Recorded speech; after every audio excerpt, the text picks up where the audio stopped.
आज का दिन शुक्रवार का परम पावन और अत्यंत पवित्र दिन है। यह वह दिव्य दिन है जब माता लक्ष्मी की महिमा चारों दिशाओं में गूंज उठती है। जब सूर्योदय से भी पहले, जब आकाश में तारे अभी विराजमान होते हैं और रात की नीली चादर धीरे धीरे हटने लगती है, तब भी भक्तों के घरों में माता के मंगल गीत गूंजने लगते हैं। घरों के आंगनों में घी के दीपक जल उठते हैं, जिनकी लौ स्थिर और उज्ज्वल होती है। उन दीपकों का प्रकाश इतना कोमल और इतना दिव्य होता है कि देखने वाले का मन अपने आप ही शांत हो जाता है और हृदय में एक अजीब सी पवित्र अनुभूति होने लगती है। मंदिरों की घंटियां धीरे धीरे बजने लगती हैं और उनकी मधुर गूंज वातावरण को एक आध्यात्मिक संगीत से भर देती है। चंदन की सुगंध, केवड़े की मादक महक और गुलाब की मीठी खुशबू मिलकर ऐसा दिव्य वातावरण बनाती हैं जो मन की सारी थकान, सारी चिंता और सारे कष्ट दूर कर देती हैं। स्त्रियां सुबह सबसे पहले उठकर अपने घरों को अत्यंत परिश्रम से साफ करती हैं। आंगन में चावल के आटे और रंगों से सुंदर रंगोली बनाती हैं, जिसमें कमल के फूल और देवी के पवित्र पद चिन्ह बड़े प्रेम और श्रद्धा से सजाए जाते हैं। वे सफेद वस्त्र धारण करती हैं जो पवित्रता और शुद्धता का प्रतीक है। घर घर में माता के लिए प्रसाद तैयार होता है। गुड़ और चने का भोग, खीर, हलवा और तरह तरह के पकवान बनते हैं। ताजे कमल के फूल या जहाँ कमल उपलब्ध न हो वहाँ सफ़ेद गुलाब और चमेली के सुंदर फूल बड़ी श्रद्धा से माता को अर्पित किए जाते हैं। आज हम आपके सामने माता लक्ष्मी की एक ऐसी अलौकिक और अद्भुत कथा प्रस्तुत कर रहे हैं जिसे सुनने मात्र से हृदय में एक दिव्य आनंद की लहर उठती है, जो जीवन के सभी कष्टों को धुएं की भांति उड़ा देती है। यह कथा केवल एक साधारण कहानी नहीं है, यह माता की असीम महिमा का जीवंत प्रमाण है। यह कथा उन लोगों की है जिन्होंने सच्चे मन से माता की भक्ति की और माता ने अपनी अपार करुणा से उनके जीवन को धन धान्य और सुख से भर दिया। यह पवित्र कथा युगों युगों से चली आ रही है। जो भी व्यक्ति पूर्ण श्रद्धा, अटूट विश्वास और एकाग्र मन से इसे सुनता या सुनाता है, उसके जीवन में माता की अपार कृपा का अनुभव होता है। उसके रुके हुए काम पूर्ण होते हैं, धन की वृद्धि होती है, परिवार में सुख शांति का वास होता है, मनोकामनाएं पूरी होती हैं। तो आइए हाथ जोड़कर मन को शुद्ध करके सभी सांसारिक विचारों को एक ओर रखकर पूर्ण एकाग्रता के साथ ओम श्री महालक्ष्मी नमः का पवित्र उच्चारण करते हुए इस दिव्य कथा में प्रवेश करते हैं। बहुत समय पहले की बात है, उस युग में जब मनुष्य का हृदय आज की अपेक्षा अधिक निर्मल था और धर्म की जड़ें समाज में गहरी थीं, काशी नगरी से कुछ दूरी पर सरयू नदी के किनारे एक छोटा सा गांव बसा हुआ था जिसका नाम देवपुर था। यह गांव इतना सुंदर था कि देखने वाले दांतों तले उंगली दबा ले। सरयू नदी का जल नीला, स्वच्छ और निर्मल था। उसमें सूर्य की किरणें पड़ती तो नदी रत्नों से जड़े आभूषण की भांति चमकती थी। नदी के किनारे किनारे घने आम के बाग थे। आम के पेड़ों पर वसंत में बौर लगता था और उसकी मादक सुगंध दूर दूर तक फैलती थी। गांव के पूरब में विस्तृत धान के खेत थे। पश्चिम में गेहूं की सुनहरी बालियां हवा में लहराती थीं। उत्तर में एक विशाल बाग था जिसमें नीम, पीपल, बरगद और आंवले के पेड़ थे। बाग के बीचों बीच एक पुराना और पवित्र कूप था जिसका जल मीठा और ठंडा था। दक्षिण में हरे भरे चरागाह थे जहां गायें और बैल चरते थे। देवपुर गांव के बीच में एक बहुत पुराना और भव्य बरगद का पेड़ था। इस पेड़ की उम्र कोई नहीं जानता था। गांव के सबसे बुजुर्ग व्यक्ति भी कहते थे कि ये पेड़ उनके परदादाओं के जमाने से भी पहले से यहाँ है। इसकी जड़ें इतनी मोटी और इतनी फैली हुई थी कि उनके बीच कई लोग बैठ सकते थे। इसकी शाखाओं से लटकती जड़ें धरती को छूती थीं और नए नए पेड़ों का रूप ले लेती थीं। इस पूरे बरगद के नीचे एक बहुत सुंदर और पुराना मंदिर बना हुआ था। उस मंदिर में माता लक्ष्मी की अत्यंत दिव्य और मनोहर मूर्ति विराजमान थी। मूर्ति श्वेत पत्थर की थी जिसे किसी कुशल शिल्पकार ने सदियों पहले बनाया था। माता के चेहरे पर एक ऐसी मुस्कान थी जो देखने वाले के हृदय में तुरंत एक ऊष्मा भर देती थी। उनकी आंखें करुणा और वात्सल्य से भरी हुई थीं। उनके हाथों से धन और अन्न की वर्षा हो रही थी। उनके चरणों के नीचे कमल का फूल था। देवपुर गांव के लोग अत्यंत परिश्रमी, सरल और धर्मपरायण थे। वे सुबह उठते थे, माता को प्रणाम करते थे और अपने अपने काम पर चले जाते थे। शाम को सभी मंदिर में एकत्र होते थे, आरती करते थे, भजन गाते थे, एक दूसरे के सुख दुख की बातें करते थे। गांव में परस्पर प्रेम और सहयोग था, कोई किसी का बुरा नहीं सोचता था। इसी देवपुर गांव में एक बुनकर रहता था जिसका नाम हरिलाल था। हरिलाल लगभग 35 वर्ष का था। उसका शरीर दुबला पतला था। धूप में काम करते करते उसकी त्वचा सांवली हो गई थी। उसके माथे पर चिंता की गहरी लकीरें थीं। उसके हाथ बुनाई के काम से इतने खुरदुरे हो गए थे कि उनमें जगह जगह दरारें पड़ गई थी। वह सदा पुराने और फटे कपड़े पहनता था जिनमें जगह जगह थिगलियां लगी होती थी, पर उसकी आंखों में एक ऐसी चमक थी जो सरलता और ईमानदारी की पहचान थी। वह कभी झूठ नहीं बोलता था, कभी किसी का अहित कहा जाता है नहीं सोचता था। हरिलाल का पेशा बुनाई का था। उसके पूर्वज भी बुनकर थे। वह अपने पुराने और जर्जर करघे पर दिन रात काम करता था। उसकी अंगुलियां धागों में इतनी तेजी से चलती थीं कि देखने वाले दंग रह जाते थे। वह सुबह मुंह अंधेरे से उठकर करघे पर बैठ जाता था और शाम को जब आंखें अंधेरे में कुछ न देख पाती तब उठता था। इतनी कठोर मेहनत के बावजूद उसकी आर्थिक स्थिति बहुत दयनीय थी। उसके करघे पर जो कपड़ा तैयार होता था वो बाजार में बहुत सस्ते दाम पर बिकता था। बड़े बड़े व्यापारी उससे कपड़ा बहुत कम मूल्य पर खरीदते थे और शहर में ऊंचे दाम पर बेचते थे। हरिलाल के पास इतनी शक्ति नहीं थी कि वो उनसे अधिक मूल्य मांग सके। वह विवश था। उसे जो भी मिलता वो चुपचाप ले लेता था। कई बार तो ऐसा होता था कि महीने भर की कड़ी मेहनत के बाद जो धन मिलता वह घर के खर्च के लिए भी पर्याप्त नहीं होता था। उस धन से आटा, नमक, तेल खरीदो तो दाल नहीं आती, दाल खरीदो तो कपड़ों के लिए कुछ नहीं बचता, बच्चों के लिए दवा चाहिए हो तो दूसरे खर्चे रुक जाते थे। कई बार हरिलाल को साहूकार के पास जाकर उधार मांगना पड़ता था। साहूकार का नाम चतुर्मल था। वह बहुत चालाक और लोभी था। वह चालाक और कालाक और रहोगा, जालाक और कालाक और कालाक और मांगना, ये साहूकार के पास जाकर उधार मांगना पड़ता था। ऊंचे ब्याज पर पैसे देता था और समय पर न चुकाने पर बहुत अपमानजनक व्यवहार करता था। हरिलाल का कर्ज धीरे धीरे बढ़ता ही जाता था। हरिलाल की पत्नी का नाम गौरी था। गौरी 25-26 वर्ष की थी। कभी वह बहुत सुंदर और हंसमुख रहती थी। उसके गालों पर सदा लालिमा रहती थी। उसकी आंखें बड़ी बड़ी और उजली थीं। उसके बाल लंबे और घने थे, लेकिन गरीबी की मार ने उसे भीतर से बहुत कमजोर कर दिया था। उसके गाल अब पिचक गए थे, आंखों के नीचे काले घेरे पड़ गए थे, बाल रूखे और बेजान हो गए थे, क्योंकि तेल खरीदने की भी सामर्थ्य नहीं थी। वह हमेशा एक ही पुरानी साड़ी पहनती थी जो धोते धोते फीकी पड़ गई थी। उसके हाथों में केवल लाल रंग की एक पुरानी चूड़ी थी जो उसकी माँ ने शादी के समय दी थी। उसके पास कोई और गहना नहीं था। पर गौरी का हृदय बहुत विशाल और पवित्र था। वह सुबह सबसे पहले उठती थी, घर की सफाई करती थी, कुएं से पानी लाती थी, चूल्हे पर खाना बनाती थी, घर के काम निपटाती थी, और यह सब करते हुए वह माता का नाम लेती रहती थी। उसके होठों पर सदा माता की स्तुति रहती थी। उसने कभी किसी से शिकायत नहीं की, कभी किसी को कोसा नहीं। वो कहती थी जो माता की इच्छा वही होगा, हम तो उनके दास हैं। खाना बनाते समय वो हमेशा यह सुनिश्चित करती थी कि पहले उसके पति और बच्चों का पेट भरे, खुद वह सबके बाद खाती थी। कई बार ऐसा होता था कि सबको खिलाने के बाद कुछ नहीं बचता था तो वह चुपचाप पानी पी लेती थी और भगवान का नाम लेकर सो जाती थी। पर कभी उसने अपने पति को ये नहीं बताया। वह नहीं चाहती थी कि हरिलाल पर और बोझ पड़े। हरिलाल और गौरी के 3 बच्चे थे। सबसे बड़ा बेटा गणेश था जो 12 वर्ष का था। उसके बाद बेटी पार्वती थी जो 9 वर्ष की थी। सबसे छोटा बेटा कन्हैया था जो केवल 5 वर्ष का था। तीनों बच्चे बहुत प्यारे और मासूम थे।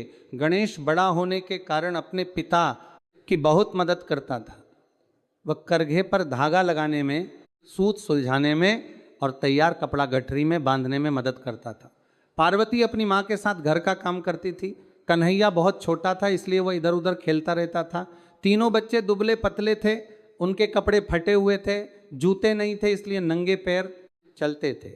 पर तीनों की आंखों में एक निर्दोष और मासूम चमक थी जो देखने वाले के मन को छू लेती थी।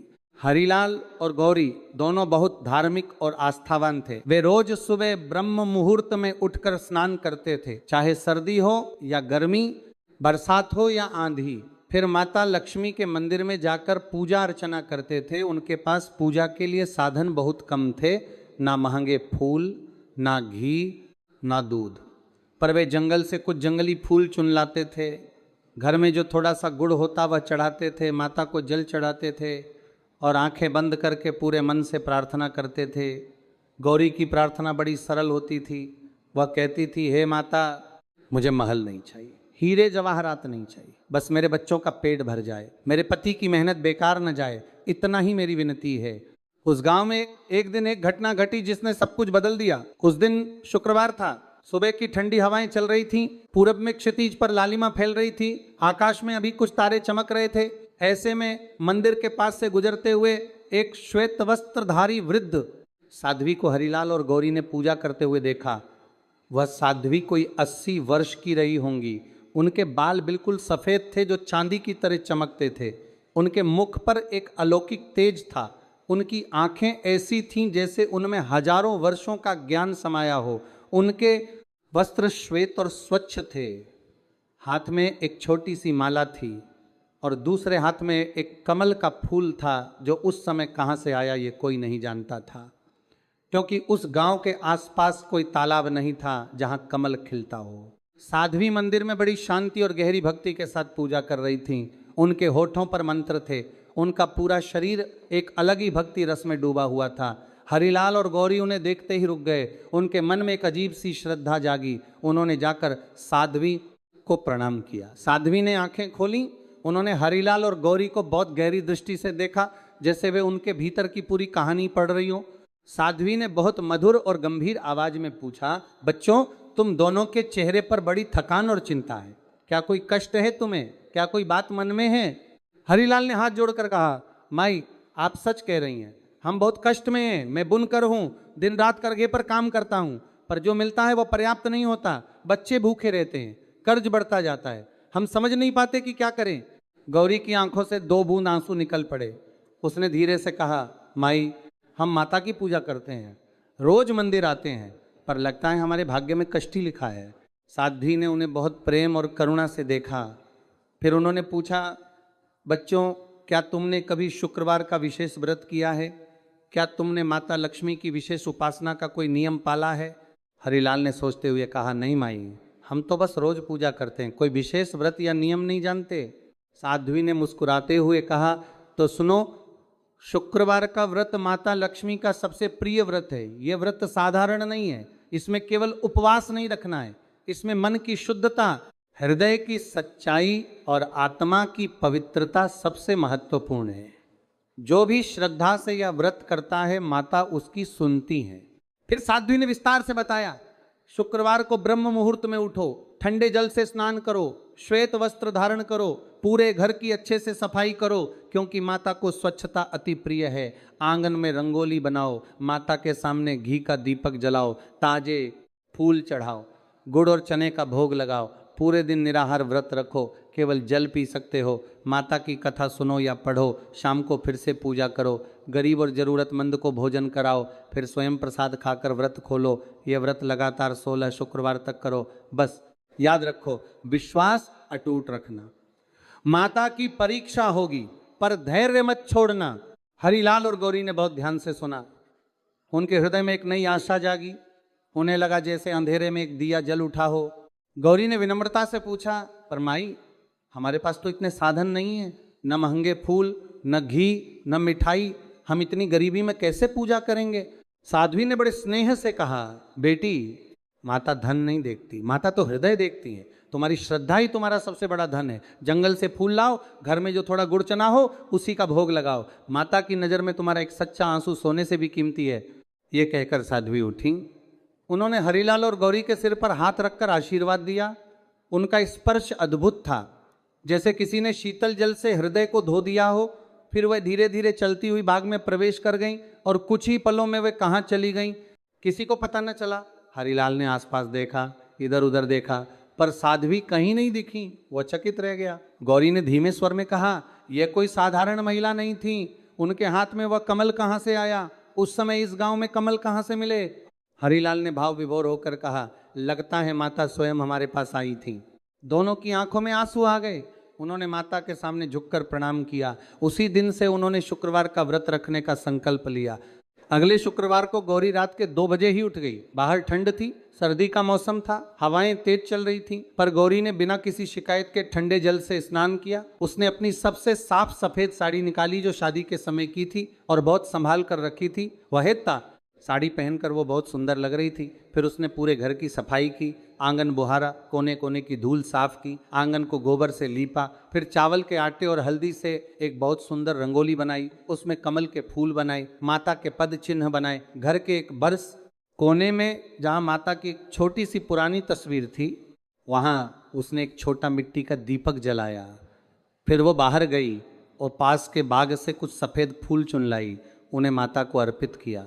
घर में थोड़ा गुड़ और मुट्ठी भर चने थे, उसने वो भोग में रख दिए। गौरी ने दोनों हाथ जोड़कर आंखें बंद की और रोते हुए प्रार्थना की। उसके गालों पर आंसू बह रहे थे। वह बहुत भावुक होकर कह रही थी, हे माता लक्ष्मी, आप जगत की पालन करता हैं, आप सबकी माँ हैं, मैं आपकी शरण में आई हूँ। मेरे पास धन नहीं, वैभव नहीं, मिठाई नहीं, मांगे फूल नहीं, पर मेरे पास आपके प्रति सच्ची श्रद्धा है, अटूट विश्वास है। हे माता, मेरे बच्चे बहुत छोटे हैं, वे भूखे रहते हैं, उनके तन पर ढंग के कपड़े नहीं हैं, मेरे पति दिन रात काम करते हैं, उनकी मेहनत सफल हो जाए, बस यही मांगती हूँ माता, मुझे और कुछ नहीं चाहिए। हरिलाल भी पास में बैठकर प्रार्थना कर रहा था, उसकी आंखें भी भीगी थीं। उसने कहा, माता, मैं एक सामान्य बुनकर हूँ, मेरे हाथों में यही हुनर है, इसी से मैं अपने परिवार का पेट पालता हूँ। माता, इस हुनर को सफल करो, मेरे काम में बरकत दो। उस दिन दोनों ने पूरे दिन कुछ नहीं खाया। बच्चों को जो थोड़ा बहुत था वह खिला दिया, खुद भूखे रहे। शाम को जब सूर्य अस्त हो गया तो फिर से पूजा की, आरती की, प्रसाद ग्रहण किया। उस रात हरिलाल को बहुत सुंदर स्वप्न आया। स्वप्न में उसने देखा कि उसके करघे पर सोने के धागे अपने आप बुने जा रहे हैं। एक दिव्य प्रकाश चारों ओर फैला हुआ है और उस प्रकाश के बीच में एक सुंदर स्त्री मुस्कुरा रही है। सुबह जब उसकी आंख खुली तो उसके मन में एक अजीब सी शांति और प्रसन्नता थी। दूसरा शुक्रवार आया, तीसरा आया, चौथा आया। हर शुक्रवार गौरी और हरिलाल उसी श्रद्धा और निष्ठा से व्रत रखते थे। वे कभी नहीं भूले, चाहे घर में दाना न हो, चाहे बच्चे बीमार हों, चाहे साहूकार आकर कर्ज मांगे, व्रत का नियम नहीं टूटा। पांचवा शुक्रवार बीता, छठा बीता, परिस्थिति में कोई खास बदलाव नहीं आया। हरिलाल कभी कभी निराश होने लगता। एक दिन उसने गौरी से कहा, देखो 6 शुक्रवार हो गए पर कुछ नहीं बदला, गरीबी वैसी ही है, कर्ज वैसा ही है। गौरी ने धैर्य और विश्वास के साथ कहा, नहीं, हमें अभी हार नहीं माननी। साध्वी ने कहा था 16 शुक्रवार, हमें पूरे 16 करने। माता की परीक्षा होती है, जो धैर्य नहीं छोड़ता माता उसके साथ जरूर होती है। हरिलाल मान गया, व्रत जारी रहा। 7वें शुक्रवार की बात है, उस दिन गौरी ने हमेशा की तरह व्रत रखा था। दोपहर को वह आंगन में बैठी धागे काट रही थी, तभी दरवाजे पर एक छोटी लड़की आई। वह कोई 10 वर्ष की थी, उसके कपड़े मैले थे, उसकी आंखें लाल थीं जैसे वह बहुत रोई हो। उसके हाथ में एक छोटी सी पोटली थी।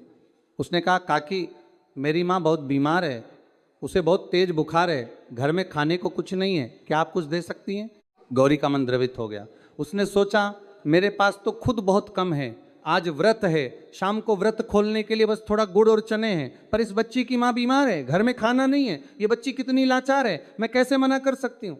उसने तुरंत उठकर घर में जो भी था वह सब निकाला, थोड़ा गुड़, थोड़े चने, थोड़ा आटा, एक मुट्ठी दाल, ये सब उसने उस बच्ची की पोटली में डाल दिया। बच्ची की आंखों में चमक आ गई। उसने कहा, काकी, भगवान आपका भला करे, माता लक्ष्मी आपके घर में सदा रहें। यह कहकर वो चली गई। अब गौरी के पास शाम को व्रत खोलने के लिए कुछ नहीं था। उसने मन में सोचा, कोई बात नहीं, माता जानती हैं जो मैंने किया वो सही था, वो उस बच्ची को भूखा नहीं देख सकती थी। शाम को जब पूजा का समय हुआ तो गौरी ने दीपक जलाया, माता को प्रणाम किया, आरती की, मन में कहा, माता, आज मेरे पास प्रसाद के लिए कुछ नहीं है, पर आप जानती हैं मैंने एक जरूरतमंद को दे दिया, आपको अच्छा लगा होगा। वो बैठी ही थी कि बाहर से हरिलाल की आवाज़ आई। वो उत्साह और खुशी से भरा हुआ था। उसके हाथ में एक थैला था जिसमें आटा, दाल, गुड़, चावल, घी और कुछ मिठाइयाँ थीं। हरिलाल ने बताया, आज शहर में एक व्यापारी मिले, उनका नाम धनपत राय है, वे बहुत बड़े कपड़े के व्यापारी हैं। वह गांव से गुजर रहे थे और उन्होंने मुझसे पूछा कि यहाँ कोई अच्छा बुनकर है क्या जो बढ़िया कपड़ा बना सके। गांव वालों ने मेरा नाम बताया, वे मेरे पास आए, मेरा काम देखा, उन्हें बहुत पसंद आया। उन्होंने कहा कि वे मुझसे हर महीने बड़ी मात्रा में कपड़ा खरीदेंगे और उचित दाम देंगे। उन्होंने आज ही पेशगी के रूप में कुछ धन दिया और यह सामान भिजवाया। गौरी की आंखों में आंसू आ गए। उसने माता के सामने झुककर प्रणाम किया और कहा, माता, आपने सुन लिया, आपकी कृपा हो गई। उस रात पूरे परिवार ने मिलकर भोजन किया। बच्चों के चेहरे पर मुस्कान थी। कन्हैया ने मिठाई खाई और बहुत खुश हुआ। पार्वती ने अपनी माँ से पूछा, माँ आज इतना अच्छा खाना कैसे बना? गौरी ने प्यार से उसके सिर पर हाथ फेरते हुए कहा, माता की कृपा है बेटी, माता ने हमारी सुन ली। उस दिन से धीरे धीरे परिस्थितियां बदलने लगीं। धनपत राय ने जैसा कहा था वैसा ही किया। उन्होंने हर महीने हरिलाल से बड़ी मात्रा में कपड़ा खरीदना शुरू किया। वे उचित और न्याय संगत मूल्य देते थे। हरिलाल की आय बढ़ने लगी। उसने अपना जर्जर करघा ठीक करवाया, एक नया करघा भी बनवाया। उसने गणेश को भी बुनाई सिखाने लगा। गणेश बहुत होशियार था। उसने जल्दी ही अपने पिता की तरह अच्छी बुनाई करना सीख लिया। कुछ महीनों में हरिलाल का साहूकार का कर्ज चुक गया। जिस दिन कर्ज चुका उस दिन हरिलाल ने माता को विशेष भोग लगाया। उसने कहा, माता आपकी कृपा से मेरे सिर का बोझ उतर गया। 8वें 9वें शुक्रवार तक आते आते परिवार की स्थिति पहले से बहुत बेहतर हो गई थी। घर में खाना पूरा था, बच्चों के लिए कपड़े आ गए थे, गणेश और पार्वती के लिए जूते भी आ गए थे। कन्हैया की माँ ने उसके लिए एक छोटी सी खिलौना गाड़ी खरीदी, जिसे देखकर वह बहुत खुश हुआ। 10वां शुक्रवार आया। उस दिन एक और अप्रत्याशित घटना घटी। सुबह हरिलाल करघे पर काम कर रहा था, तभी गांव का मुखिया नंदकिशोर उसके घर आया। नंदकिशोर ने बताया कि शहर से एक बड़ा अफसर आया है जो गांव में एक बुनाई केंद्र खोलना चाहता है। उसे एक कुशल और अप्रत्याशित घटना घटी। उसके गांव का मुखिया है, ईमानदार बुनकर की जरूरत है जो उस केंद्र की देखभाल करे और दूसरे बुनकरों को भी काम सिखाए। मुखिया ने कहा, हरिलाल पूरे गांव में तुम सबसे कुशल और ईमानदार हो, मैंने तुम्हारा नाम सुझाया है। हरिलाल को विश्वास नहीं हुआ। उसने कहा, मैं तो एक साधारण बुनकर हूं। मुखिया ने कहा, साधारण बुनकर नहीं, तुम्हारे हाथों में जो हुनर है वो असाधारण है। हरिलाल ने अफसर से मुलाकात की। अफसर ने उसका काम देखा और बहुत प्रसन्न हुआ। उसने हरिलाल को उस बुनाई केंद्र का प्रमुख बना दिया। अब हरिलाल को नियमित वेतन मिलने लगा।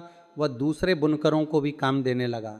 गांव के कई परिवार जो बेरोजगार थे उन्हें काम मिला। हरिलाल ने बड़े मन से उन्हें बुनाई सिखाई। 11वां 12वां शुक्रवार आया। इस बीच हरिलाल और गौरी की श्रद्धा और भी गहरी हो गई थी। वे अब और भी अधिक मन से पूजा करते थे। वे गरीबों की मदद भी करने लगे थे। उनके घर के पास एक विधवा स्त्री रहती थी जिसका नाम रेवती था। उसके 2 छोटे बच्चे थे। उसके पास कोई काम नहीं था। हरिलाल ने उसे बुनाई केंद्र में काम दिलवाया। रेवती बहुत प्रसन्न हुई और उसने आशीर्वाद दिया। गांव में एक बूढ़ा कुमार रहता था जिसका नाम रघु था। वो बहुत बूढ़ा था। उसके हाथ इतने कांपते थे कि अब वो मिट्टी के बर्तन नहीं बना सकता था। उसके बेटे शहर चले गए थे और उसे छोड़ गए थे।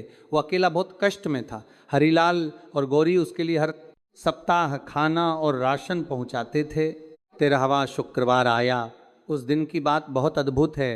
उस दिन गौरी सुबह से पूजा की तैयारी कर रही थी। उसने आंगन में बहुत सुंदर रंगोली बनाई थी, फूल सजाए थे, दीपक जला दिया था। वह पूजा में बैठने वाली थी, तभी बाहर से एक बहुत तेज सुगंध आई। ऐसी सुगंध जो उसने पहले कभी नहीं सूंघी थी। यह सुगंध कमल की थी, पर इतनी तीव्र और दिव्य कमल की सुगंध कहाँ से आई? गौरी ने बाहर जाकर देखा। आंगन के दरवाजे पर एक छोटी सी कमल की कली रखी थी, ताजी खिली हुई गुलाबी रंग की। उसके आसपास कोई नहीं था, न कोई इंसान न कोई पक्षी। वह कली वहां अपने आप आई थी। गौरी की आंखें भर आईं। उसने उस कमल की कली को बड़े सम्मान और श्रद्धा से उठाया, उसे माता को अर्पित किया। फिर वह बहुत देर तक रोती रही, माता को धन्यवाद देती रही। उसे पूर्ण विश्वास हो गया कि माता उसके साथ हैं। माता ने खुद उसके दरवाजे पर कमल रखा है। यह माता का प्रेम का संदेश था। उसी दिन शाम को धनपत राय का एक दूत आया। उसने बताया कि धनपत राय जी शहर में एक बड़ी प्रदर्शनी आयोजित करना चाहते हैं जिसमें हाथ से बने कपड़ों की प्रदर्शनी होगी। उन्होंने हरिलाल से अनुरोध किया है कि वह अपने सर्वश्रेष्ठ कपड़े बनाए। अगर प्रदर्शनी सफल रही तो बहुत बड़े बड़े व्यापारी और ग्राहक मिलेंगे। हरिलाल ने दिन रात मेहनत करके अपने सर्वश्रेष्ठ कपड़े तैयार किए। उसने ऐसे ऐसे डिज़ाइन बनाए जो उसने पहले कभी नहीं बनाए थे। जैसे उसकी अंगुलियां अपने आप चल रही थीं, जैसे कोई दिव्य शक्ति उसके हाथों को चला रही हो। प्रदर्शनी में जब हरिलाल के बनाए कपड़े सजाए गए तो सभी लोग देखते रह गए।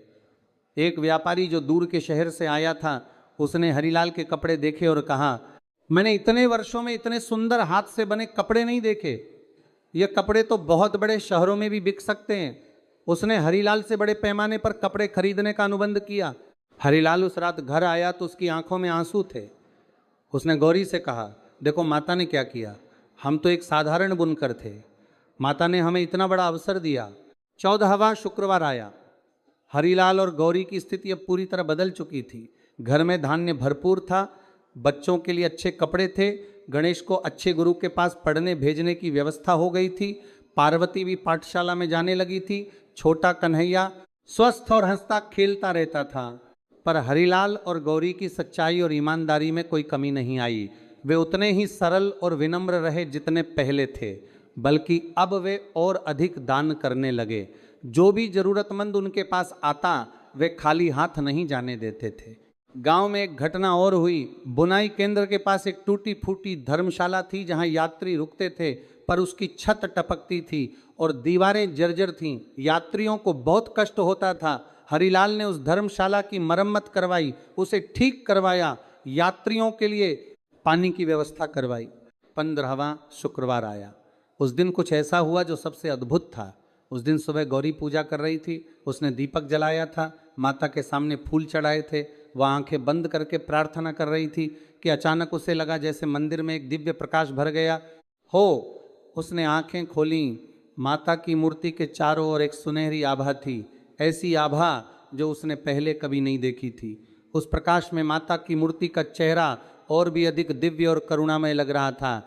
गौरी की सांस रुक गई, उसके हाथ थरथर कांपने लगे, वह भाव विभोर हो गई, उसकी आंखों से आंसू बहने लगे, वह बस देखती रही। कुछ ही पलों में वह आभा धीरे धीरे विलीन हो गई। उस दिन शाम को गांव के सभी लोगों ने देखा कि मंदिर के पास खिले हुए कमल के फूलों की एक अद्भुत सुगंध पूरे गांव में फैल गई थी, जबकि उस दिन कोई त्योहार नहीं था, कोई विशेष पूजा नहीं थी। फिर यह सुगंध कहाँ से आई कोई नहीं जानता था, पर सभी ने अनुभव किया। 16वां शुक्रवार आया। यह अंतिम और सबसे पवित्र शुक्रवार था। गौरी ने इस दिन विशेष तैयारी की। उसने रात से ही घर की सफाई शुरू की, आंगन को गोबर से लीपा, रंग बिरंगी रंगोली बनाई, घर में दीपमाला की, सुंदर फूलों से माता की पूजा की, बच्चों को भी पूजा में बैठाया। गणेश ने माता के भजन गाए, पार्वती ने माता को फूल चढ़ाए, कन्हैया ने अपने छोटे छोटे हाथ जोड़कर माता को प्रणाम किया। पूरे परिवार ने एक साथ बैठकर पूजा की। उस दिन हरीलाल और गौरी ने पड़ोस के सभी गरीब परिवारों को बुलाया, उन सबके लिए भरपूर भोजन बनाया, सबको पेट भर खाना खिलाया, सबको नए कपड़े दिए। ये देखकर पूरा गांव भाव विभोर हो गया। शाम को जब व्रत खोलने का समय हुआ तो गौरी माता के सामने बैठकर बहुत देर तक रोती रही। उसने कहा, माता आपने 16 शुक्रवार में हमारा पूरा जीवन बदल दिया।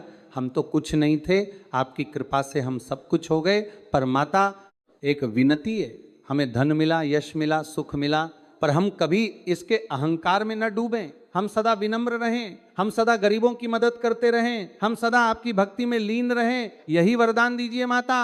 उस रात जब सब सो गए थे और घर में गहरा सन्नाटा था, तब गौरी को एक स्वप्न आया। स्वप्न में वही साध्वी आई जिन्होंने उन्हें व्रत की विधि बताई थी। वो मुस्कुरा रही थी, उनके हाथ में वही कमल का फूल था। उन्होंने कहा, बेटी तुमने बहुत अच्छा किया, तुमने सच्ची श्रद्धा से व्रत किया, तुमने जरूरतमंदों की मदद की, तुमने कभी अहंकार नहीं किया। माता प्रसन्न है, तुम्हारे घर में माता का वास सदा रहेगा, तुम्हारे बच्चे बड़े होकर बहुत यश और सम्मान पाएंगे। जब गौरी की नींद खुली तो उसके मुख पर एक अद्भुत शांति और आनंद था। उसने माता को प्रणाम किया और धन्यवाद दिया। उस घटना के बाद हरीलाल और गौरी ने शुक्रवार का व्रत रखना बंद नहीं किया, वे जीवन भर ये व्रत करते रहे। उनके घर में सदा शुक्रवार को विशेष पूजा होती थी, गरीबों को भोजन कराया जाता था, माता के भजन गाए जाते थे। गांव में एक और परिवार था जिसने ये देखकर शुक्रवार का व्रत शुरू किया। उस परिवार के मुखिया का नाम सूरजमल था। सूरजमल एक किसान था, उसकी फसल कई वर्षों से खराब हो रही थी। पहले सूखा पड़ता था, फिर बाढ़ आती थी, फिर टिड्डी दल आ जाता था। वो बहुत परेशान था। उसकी पत्नी कमला ने जब हरीलाल के परिवार की कथा सुनी तो उसके मन में विश्वास जागा। उसने अपने पति से कहा, हमें भी शुक्रवार का व्रत करना चाहिए। सूरजमल पहले संकोच में था। उसने कहा, मैं तो पहले से थका हारा हूँ, उपवास से और कमजोर हो जाऊंगा। पर कमला ने समझाया, ये शरीर का व्रत नहीं है, ये मन का व्रत है, श्रद्धा का व्रत है। माता को शरीर की ताकत नहीं, मन की पवित्रता चाहिए। सूरजमल मान गया। कमला ने व्रत शुरू किया। वह बड़ी श्रद्धा से पूजा करती थी, माता को सच्चे मन से प्रार्थना करती थी। 3 महीने बाद उस वर्ष वर्षा बहुत अच्छी हुई। न बाढ़ आई, न सूखा पड़ा, न टिड्डी दल आया। फसल इतनी अच्छी हुई जितनी पिछले 10 वर्षों में कभी नहीं हुई थी। सूरजमल की आंखें भर आईं। उसने खेत में खड़े होकर माता को प्रणाम किया। उसने कहा, माता यह आपकी कृपा है। गांव में एक युवक रहता था जिसका नाम देवकी नंदन था। वह 20 वर्ष का था, बहुत मेहनती और ईमानदार था। वह शहर में नौकरी की तलाश में कई बार गया था, पर हर बार निराश होकर लौटा था। वह बहुत हताश था। उसकी माँ ने उसे कहा, बेटे गौरी काकी से मिल। उनका बेटा गणेश अब बड़े काम में लगा है, उनसे सलाह ले। देवकी नंदन गौरी के पास गया। गौरी ने उसे बहुत स्नेह से बिठाया, चाय पिलाई, उसकी बात सुनी। फिर उसने कहा, बेटा पहले काम करो, शुक्रवार का व्रत शुरू करो, माता से सच्चे मन से प्रार्थना करो, माता का रास्ता अवश्य दिखाएंगी। देवकी नंदन ने व्रत शुरू किया। वह बड़ी श्रद्धा से पूजा करता था। वह माता से कहता था, माता मुझे कोई बड़ी दौलत नहीं चाहिए, बस एक ऐसा काम चाहिए जिससे मैं अपनी माँ का पेट पाल सकूं, अपने घर का गुजारा कर सकूं। चौथे शुक्रवार के अगले दिन हरिलाल ने देवकी नंदन को बुलाया और कहा, बेटे मेरे बुनाई केंद्र में अभी एक सहायक की ज़रूरत है, जो हिसाब किताब देखे और कपड़ों की बिक्री संभाले। मुझे ईमानदार आदमी चाहिए, क्या तुम यह काम करोगे? देवकी नंदन की आंखों में आंसू आ गए। उसने कहा, काका मैं पूरी ईमानदारी और मेहनत से काम करूंगा, आपने मुझ पर इतना विश्वास किया। देवकी नंदन ने काम संभाला। वो बहुत ईमानदारी से हिसाब किताब रखता था। धीरे धीरे वह बुनाई केंद्र का अभिन्न अंग बन गया। कुछ वर्षों में वह बहुत कुशल हो गया। उसकी माँ के चेहरे पर मुस्कान आ गई। इस प्रकार देवपुर गांव में माता लक्ष्मी की कृपा एक परिवार से दूसरे परिवार तक फैलती रही। हरिलाल और गौरी के घर से जो माता की भक्ति और श्रद्धा की गंगा बही, उसने पूरे गांव को सींच दिया। गांव में माता लक्ष्मी के मंदिर का जीर्णोद्धार हुआ। हरिलाल ने अपनी आय का एक हिस्सा मंदिर की मरम्मत और सौंदर्यीकरण में लगाया। मंदिर के चारों ओर सुंदर बगीचा बनाया गया। बगीचे में तरह तरह के फूलों के पौधे लगाए गए, चमेली, गुलाब, मोगरा, गेंदा। मंदिर के प्रांगण में एक सुंदर हौज बनाया गया जिसमें कमल के फूल खिलते थे। अब मंदिर में हर दिन नियमित पूजा होती थी। हर शुक्रवार को विशेष भजन कीर्तन होता था और भंडारा होता था, जिसमें गांव के सभी लोग और आसपास के गांवों के लोग भी आते थे। एक दिन उसी धनपत राय ने, जो हरिलाल के कपड़े खरीदते थे, देवपुर गांव का दौरा किया। उन्होंने गांव में माता के मंदिर को देखा, भजन सुने, उनका मन बहुत प्रसन्न हुआ। उन्होंने हरिलाल से कहा, यह गांव बहुत पवित्र है, यहाँ माता की कृपा स्पष्ट दिखती है। उन्होंने भी माता के मंदिर में एक बड़ा दान दिया। उस दान से मंदिर में एक सुंदर घंटा लगाया गया। उस घंटे की आवाज इतनी मधुर थी कि दूर दूर तक सुनाई देती थी। हरिलाल के बड़े बेटे गणेश ने जब बुनाई में पूरी दक्षता प्राप्त कर ली तो उसने एक नया काम शुरू किया। वह उन कपड़ों पर ऐसी कढ़ाई करता था जो देखते ही बनती थी। उसकी कढ़ाई में माता के कमल, देवी के पद चिन्ह और प्रकृति के सुंदर दृश्य होते थे। उसके बनाए कपड़े इतने सुंदर होते थे कि दूर दूर से लोग उन्हें खरीदने आते थे। पार्वती ने जब बड़ी हुई तो उसने अपनी माँ की तरह बहुत सुंदर रंगोली बनाना सीखा। उसकी रंगोलियाँ इतनी अद्भुत होती थीं कि लोग देखते रह जाते थे। उसने गांव की दूसरी लड़कियों को भी रंगोली बनाना सिखाया। शुक्रवार को जब रंगोली प्रतियोगिता होती थी तो गांव का पूरा आंगन रंगों से जगमगाता था। छोटा कन्हैया बड़ा होकर एक बहुत अच्छा पाठक बना। वो बहुत पढ़ता था, धर्म ग्रंथों का अध्ययन करता था। गांव में वह माता की कथाएं बड़े भाव और श्रद्धा से सुनाता था। उसकी आवाज बहुत मधुर थी और जब वो कथा सुनाता था तो लोगों की आंखें भीग जाती थी। समय बीतता गया। देवपुर गांव की प्रसिद्धि दूर दूर तक फैल गई। लोग कहते थे ये वो गांव है जहां माता लक्ष्मी की विशेष कृपा है, जहां के लोग ईमानदार हैं, परिश्रमी हैं, एक दूसरे की मदद करते हैं, जहां धन का उपयोग केवल अपने लिए नहीं बल्कि समाज के लिए होता है। एक बड़े शहर से एक विद्वान पंडित देवपुर गांव आए। उनका नाम पंडित रामशरण था। वह बहुत विद्वान और अनुभवी थे। उन्होंने हरिलाल और गौरी से मिलकर उनकी पूरी कथा सुनी। वह बहुत प्रभावित हुए। उन्होंने कहा, यह कथा बहुत प्रेरणादायी है, इसे सभी को सुनाना चाहिए। पंडित रामशरण ने देवपुर गांव में एक बड़े उत्सव का आयोजन किया। उस उत्सव में आसपास के दर्जनों गांवों के लोग आए। पंडित जी ने माता लक्ष्मी की महिमा का विस्तार से वर्णन किया। उन्होंने कहा, माता लक्ष्मी केवल धन की देवी नहीं है, वे शुद्धता की देवी हैं, ईमानदारी की देवी हैं, परिश्रम की देवी हैं। वे उसी के घर में निवास करती हैं जो सच्चा हो, मेहनती हो, दूसरों की मदद करे, धन का उपयोग केवल अपने लिए नहीं बल्कि समाज के लिए करे। इसीलिए हरिलाल और गौरी के घर माता आईं, क्योंकि उनका हृदय शुद्ध था, उनकी भक्ति सच्ची थी। उन्होंने कभी अहंकार नहीं किया, कभी किसी का बुरा नहीं सोचा। उन्होंने जो कमाया उसे बांटा। यही सच्चा धर्म है, यही माता को प्रिय है। उस उत्सव के बाद गांव में एक नई परंपरा शुरू हुई। हर शुक्रवार को गांव के सभी घरों में एक साथ माता की आरती होती थी। एक ही समय पर सभी के घरों में दीपक जलते थे। सभी के घरों से माता के भजन की आवाज उठती थी। पूरा गांव एक साथ माता की भक्ति में डूब जाता था। यह दृश्य अत्यंत दिव्य और मनोरम होता था। जो भी यात्री उस समय उस रास्ते से गुजरता वह रुक जाता, वह सोचता इस गांव में कुछ अलग है, कुछ विशेष है। यहाँ की हवा में एक पवित्रता है, यहाँ के लोगों के चेहरे पर एक शांति है। यह माता की कृपा का ही प्रभाव था। हरिलाल एक दिन अपने बेटे गणेश से बोला, बेटे, हमने जो कुछ भी पाया है वो माता की कृपा से पाया है, अपने परिश्रम से पाया है, अपनी ईमानदारी से पाया है। पर यह सब तभी टिकेगा जब तुम भी इन्हीं राहों पर चलते रहोगे। कभी घमंड मत करना, कभी किसी को तुच्छ मत समझना। जो गरीब है वो कल धनवान हो सकता है, जो आज कष्ट में है वह कल सुखी हो सकता है। माता का चक्र घूमता रहता है, बस भक्ति और ईमानदारी का दामन थामे रखना। गणेश ने अपने पिता के चरण स्पर्श किए और कहा, पिताजी, आपकी यह बात मैं जीवन भर याद रखूंगा। गौरी ने अपनी बेटी पार्वती को समझाया, बेटी, तूने देखा है कि माता ने हमारे घर में कैसे कृपा की। यह केवल इसलिए नहीं हुआ कि हमने व्रत किया, बल्कि इसलिए हुआ कि हमने व्रत के साथ साथ अपने मन को भी शुद्ध रखा। हमने जरूरतमंदों की मदद की, हमने कभी किसी से ईर्ष्या नहीं की। यही सच्चा व्रत है, यही माता को सच्ची पूजा है। पार्वती ने अपनी माँ को आलिंगन किया और कहा, माँ, आप बहुत अच्छी हैं, आपने हमें माता का रास्ता दिखाया। उस गांव में माता लक्ष्मी के मंदिर में आज भी हर शुक्रवार विशेष पूजा होती है। हर शुक्रवार भजन कीर्तन होते हैं। हर शुक्रवार गरीबों को भोजन कराया जाता है। और जब भी कोई जरूरतमंद उस मंदिर में आता है, सच्चे मन से माता से मांगता है, तो माता की कृपा अवश्य होती है। वह बुनकर परिवार जो कभी 2 वक्त की रोटी के लिए तरसता था, आज पूरे क्षेत्र में माता की भक्ति और ईमानदारी का प्रतीक बन गया था। हरिलाल और गौरी के नाम से पूरे इलाके में लोग जानते थे, पर वे कभी अभिमान नहीं करते थे।